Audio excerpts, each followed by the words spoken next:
Hey guys, I'm Pixel Dan, and this is a review of the Kotobukiya ArtFX Plus Star Wars 1/10 scale Darth Maul.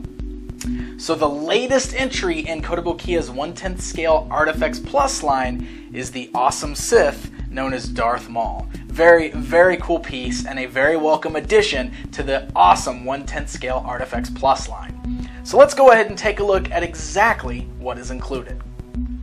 Darth Maul comes in the standard ArtFX Plus black box with the Star Wars logo on the front, as well as an image of the ArtFX Plus figure.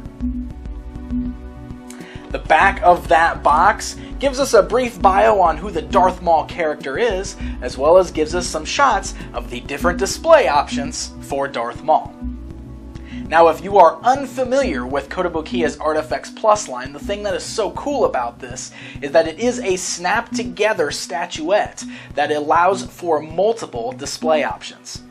Each of these statues usually comes with multiple arms, heads, etc., so that you can change things around and mix up your displays to kind of make it something original and unique. If you want to change things up because you're bored, you have the option to do so. So let's take a look at what's inside this box. First of all, there is a sheet of instructions for you that kind of gives you a very easy diagram to show you how the statue can be assembled. It does list all of the different parts that come with it and show you some of the different ways you can attach the pieces to make your display piece.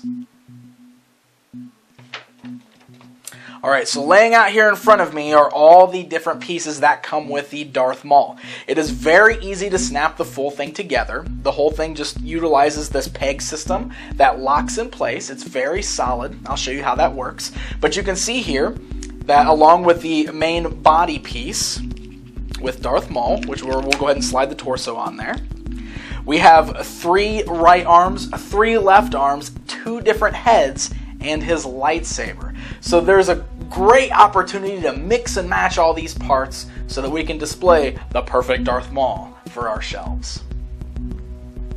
Alright, so the pieces snap in very easy. We'll go ahead and start by putting the figure together so you can see how it works.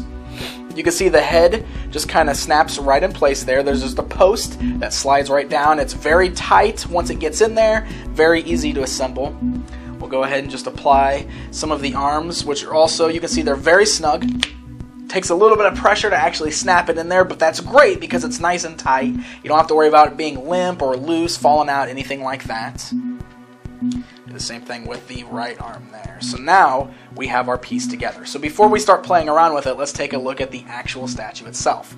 Now, first of all, just like all of the other Star Wars ArtFX Plus figures, we do get this nice square black base for the figure to stand on. Now, this is a magnetic base. You can see that the figures actually have these small little metal tabs on the bottom of the feet so that it just clings to the display base. And you can see it's a good, nice, tight fit. It's not overly powerful, but it does have a nice, tight hold to keep the statue in place. And I think this works out really well because this way, instead of having pegs that give you just one option for displaying them, you can actually slide him around anywhere you want to on this display, and he stays standing. It's very nice and sturdy, and I love the magnet system that they use for all of these display stands. That's also great because if you have multiple ArtFX Plus statues, you can line all the bases up around each other, and that way you can kind of have all of the statues overlapping if you want to.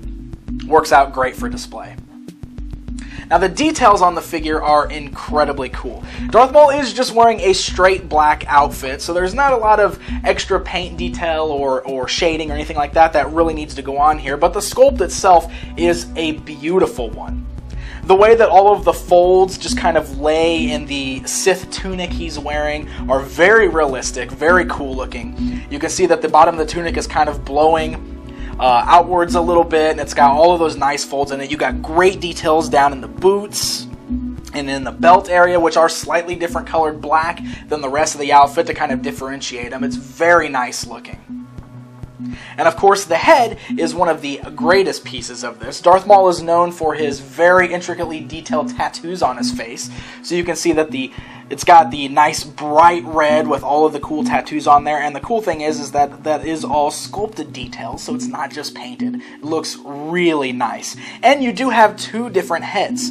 So you've got the standard, just stern-faced Darth Maul, and then you have the very angry, screaming face Darth Maul, which is my personal favorite for display on this particular piece. It's really, really a beautiful sculpt all the way around. The paint job is very crisp and clean. The red is very bright, set against that really deep, dark black. It's beautiful, and it stands out very nicely. Now, of course, one of the accessories that Maul comes with is his double-bladed lightsaber, and this is yet another beautiful piece. It's a very metallic silver paint job. It's not chromed or anything, but it's very shiny looking, so it's got a really realistic look to it. And then all these little details that are sculpted in, like the buttons, the knobs, you've got the grips on there, and they're painted black. You've got the red buttons going all the way down. It's just a really well-detailed little piece for an accessory. Now, of course, you do have the red blades, which are made of a clear red plastic that you can snap in there. And it's really cool because since they're removable, that gives you the option of having Maul display it with just one of the blades ignited, or, as I'm sure most of you will like to display him, both blades ignited. And you can see that the red blades do slide in there nice and tight, so once they're in, they're nice and solid.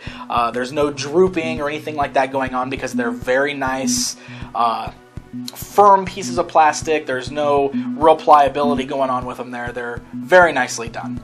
Now, if you want the figure to hold it, the hands actually can separate, which helps. The saber-holding hands are just on a small peg. You can pull them out, and then you can actually just put the blade in his hand, as if he's just holding it, kind of like you would put an accessory in the hand of an action figure. It works the same way. But it's got a nice tight grip. Then you can just plug the hand right back in the statue, and you've got yourself a Darth Maul holding his lightsaber. Now, what's really cool about the hands being on a peg is that allows you a little bit of rotation going on. So if you want to kind of mix up the way he's holding the actual lightsaber, that's one of the different display options you can do with them. It's very cool. Now, like I was saying, there are multiple heads, multiple hands, so it's very easy if you just want to swap out the head. We can get that angry Darth Maul head in there. Squeezes in there nice and tight, holds firm. The different hands give you different variations on how you want them posed. So we can have them in the ready for battle pose, where he's got the one hand out in front of him, holding the lightsaber behind him. If you want him with the lightsaber in front, it's very easy just to swap those pieces around. You can take off this back arm, we'll replace it with another arm there, and boom, now Darth Maul is holding the lightsaber out in front of him. So it's really fun just trying to mix and match all of the different parts to see all the different poses you can get him into. You can get him where he's just got one blade ignited, ready for battle. You can do poses where he's not even holding the lightsaber at all. Maybe he's just doing a little bit of Sith training without his lightsaber. You can have the lightsaber behind him, in front of him, pointed upwards, pointed downwards, pointed straight, horizontal. There's lots of really cool different display options. You can see all the different poses we've got him in here to kind of give you an idea of the different things you can do with Darth Maul. So Darth Maul is another incredibly awesome piece to add to Kotobukiya's 1/10 scale ArtFX Plus line. If you're a Star Wars fan and you really like these kind of statues, I would highly recommend checking out this Darth Maul. For more information on this product and other products from Kotobukiya, be sure to check them out at www.kotous.com and like them on Facebook at facebook.com/Kotobukiya. Until next time,